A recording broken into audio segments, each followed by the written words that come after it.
Бу Авропа парламенты сайлаулары әрекесінің хатырасында юксек келмек көстергеченен қалажақ. Рейбермек үшін бу сене сайлауларға эпосы Авропа сайлайчыларының ярысындан зиядесі келді. Рейберов нәтижелері аққында мұхберлеріміздің левхасында.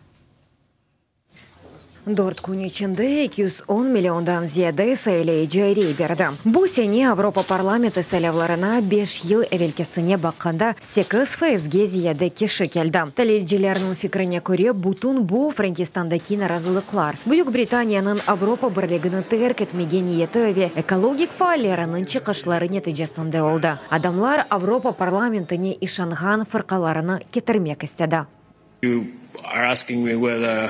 Әгер мен ден әркес тахмин еткені кебі бүгінді ғалип популистлер олдымы деп сорасаныз, әлбетті yok айтарым. Тахминлерге бақмадан ғалебені Авропада çalışмақ, оның әйлігі үшін çalışacak Авропа тарафдарлары олған фырқалар қазанды. Рейберовның нәтижелеріне көре ән чоқ мандат Авропалы күчлерді. Бірінші ярды Авропа халық фырқасы 180 яр, екінші ярды социалистлер ве демократлар альянсы 145 мандат.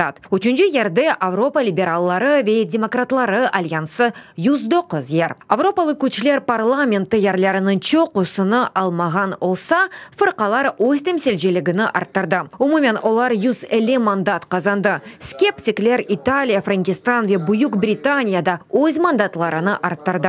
Non solo la Lega, il primo partito in Italia. Liga İtalya'da kazandı da Marine Le Pen, Frankistan'da, Nigel Farage, Büyük Britanya'da. Bu Avropa denişkenini gösteriyor. Тәлелчілерінің мәлуматына көре, яны парламент парчаланған қарар қабул етілмесі үшін ешбір күчінің жоқлығы жоқ. Яқын вақытта коалиция тәшкіл етілмек керек. Ондан соң Авропа парламентінің іші не олажағы белі олажақ.